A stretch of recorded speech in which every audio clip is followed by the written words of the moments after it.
Hello, and welcome to Bum Mashers, and Nintendo's raising its prices again! Is it tariffs? No. No, no, no, no, no, no, no. If you like this episode, please like and subscribe. And yeah, let's get into it. So, Nintendo, this is according to IGN, Nintendo announces that it's going to raise prices for its original Switch. It will raise the prices of Switch 2 games yet again, apparently, according to the article. Jeez, I guess $80 wasn't enough for y'all crooks, or $90 if you get the physical edition. They also said that the Nintendo Switch online membership may be necessary in the future. Nintendo's getting freaking greedy, and I think they know that they have sort of the brand name games like Mario, Zelda, Kirby, Pokemon. And they're right, those brands are juggernauts on their own. From the article that I'm going to quote, the price raises, which are based on market conditions until said come into effect August 3rd. However, they briefly kicked in at Target spotted by Wario64 on X/Twitter, assuming the new prices shown at Target are correct as follows. Oh, I bet you Target's like, I want that extra money. From what Wario64 said on Twitter. And the article, Nintendo Switch, first one, it's $339.99. It went up from $299.99. Nintendo Switch OLED, $399.99, up from $349.99. Nintendo Switch Lite, $229.99, up from $199.99. Nintendo Sound Clock Alarmo, $110. Joy-Con 2 controls, $100. Sheesh Louise, oh my god. I think the market conditions are that at the end of the day, no one's buying a Switch 2. Like, it had a stellar launch. Like, a lot of people were buying it. But at the end of the day, I think sort of the hype from the launch died down because of all just the shit that the Switch, to pull. Console bricked. If you put a used game, your console gets bricked, and I think they were in a lawsuit too. Price raises just to push more people to the Switch 2 to buy it. But still, like, very shady business practices at the end of the day.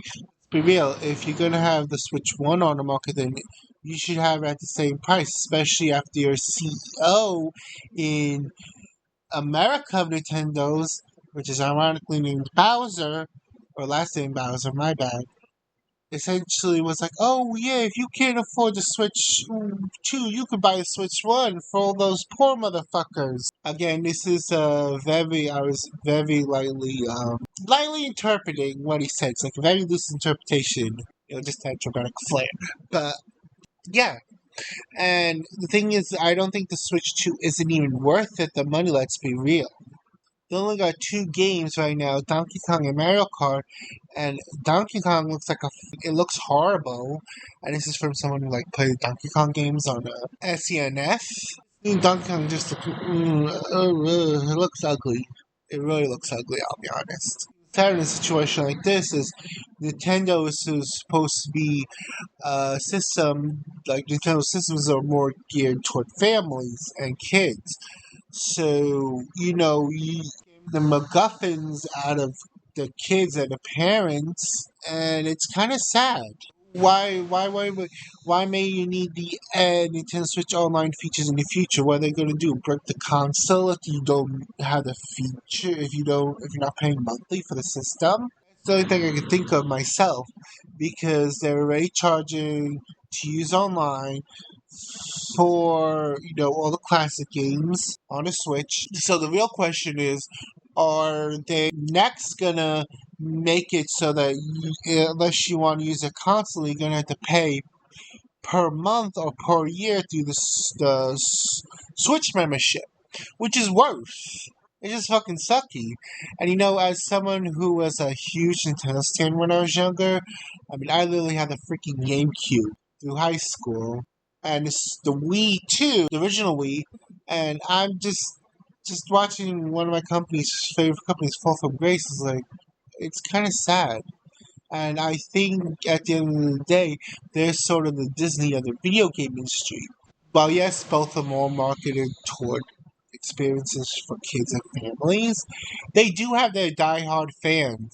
Disney has essentially been trying to essentially uh, wring out their hardcore fans for money, especially the ones that are like Disney can do no wrong and stuff, and they call them Disney adults. Which, to be honest, I don't care if you what. I just think the problem is even with Nintendo, same thing is that I think it's hard to defend sort of their egregious practices. And I'll be honest, if Nintendo and Disney could, they would charge people a lock of their hairs just to use their shit. And people would give them hair. Anyways. And Nintendo's sort of doing the same thing with their hardcore fans. They're wringing them out for money. My prediction is true, it's just going to go the same way as Disney's doing. But there is a reconciliation, or at least some light at the tunnel with this. At least I hope.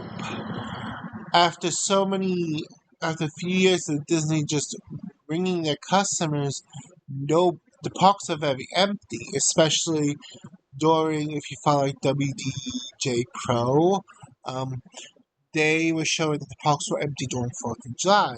And that's my hope at the end of the day with Nintendo is they essentially raise the price so much that they drive most of the people away.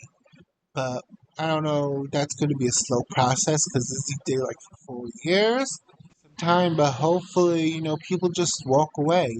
Section below, like, subscribe, stay healthy, stay hydrated, take care, have a good one. Bye bye.